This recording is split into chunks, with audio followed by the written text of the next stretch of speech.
Close your eyes, take a couple of good long, deep in and out breaths. Notice where you feel the breathing in the body. Focus your attention there, and then try to stay there all the way through the in-breath, all the way through the out. And if long breathing feels good, keep it up. If it feels tiresome, you can change to another rhythm. You can make it shorter, more shallow, heavier, lighter, faster, slower. See what kind of breathing feels good for the body right now. You're trying to center your mind, keep it here. This is an important principle in happiness.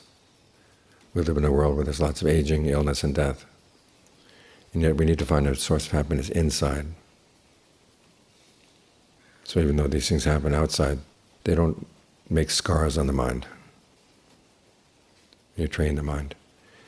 When we have a funeral like this, people say it's both for the sake of the person who passed away and for the sake of the people who are left.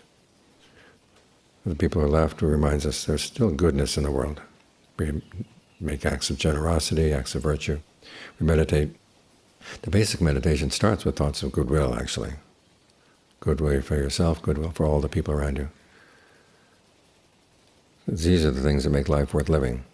So when we have generosity in this world, when we have virtue in this world, when we have goodwill for one another in this world, then the world becomes a livable world, a world that's good to live in, even though there may be difficulties otherwise. But if there are these good qualities of mind, generosity, virtue, and goodwill, human beings become good people to be with. And those qualities are still here in the world, so we remind ourselves of that. Then as we do things like this, then we dedicate the merit that comes from that to the person who's passed away. We don't know where the person has gone. There are many different places where he could have gone. But we do know that if he finds out about this, that we're doing good and dedicating it to him, he's going to be happy. And that happiness lifts his heart. There's this way of sending happiness around.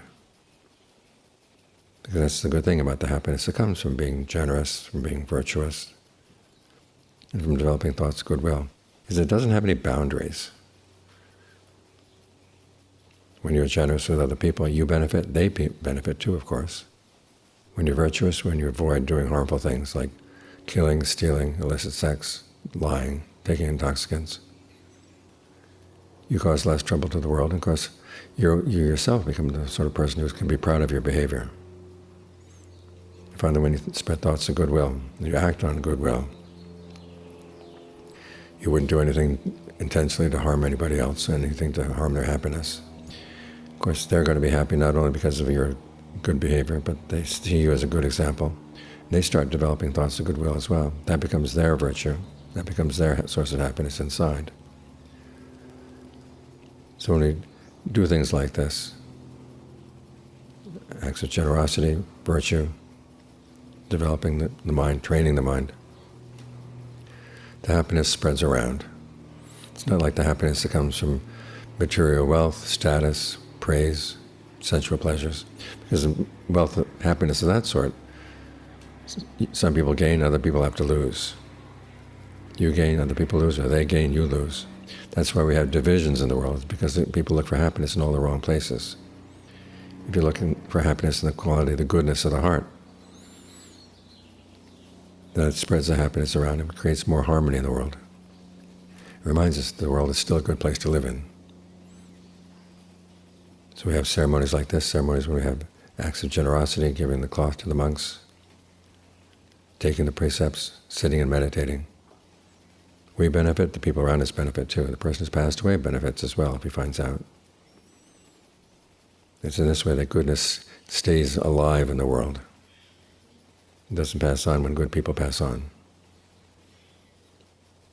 They tell the story in the canon where one of the Buddha's disciples comes to report that the Buddha's primary disciple, Sariputta, had passed away. And this other disciple said that he felt like he'd lost his sense of directions. He was almost fainted when he heard the news. And then the Buddha said, well, why? When Sariputta died, did he take goodness with him? Well, no. Did he take concentration? Did he take discernment? No. These things are still alive in the world. So remind yourself that goodness doesn't die unless it dies in your behavior. So try to maintain it in your behavior, and that's what keeps the world a good place. You benefit, the people around you benefit as well.